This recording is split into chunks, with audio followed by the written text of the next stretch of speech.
मनोबुद्ध्यहङ्कारचित्तानि नाहं न श्रोत्रं न जिह्वा न च घ्राणनेत्रे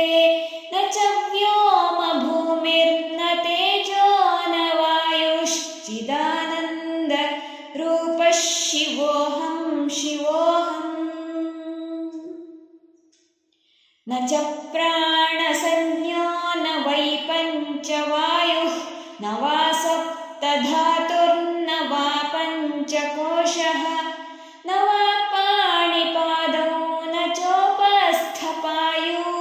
चिदानन्दरूपः शिवोऽहं न मे द्वेषरागौ न मे लोभमोहौ मदो नैव मे नैव मात्सर्यभावः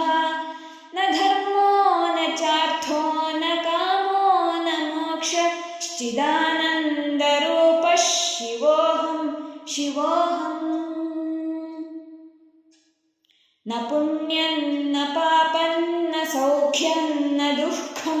न मन्त्रो न तीर्थं न वेदा न यज्ञाः अहं भोजनं नैव भोज्यं न भोक्ता चिदानन्दरूपः शिवोऽहं न मृत्युर्न शङ्का न मे जातिभेदः पिता नैव मे नैव माता न जन्म न बन्धुर्न मित्रं गुरुर्नैव शिष्यश्चिदानन्दरूपः शिवोऽहम् अहं निर्विकल्पो निराकाररूपो विभुत्वाच्च सर्वत्र सर्वेन्द्रियाणां न चासङ्गतं नैव मुक्तिर्न मे यश्चिदानन्दरूपः शिवोऽहं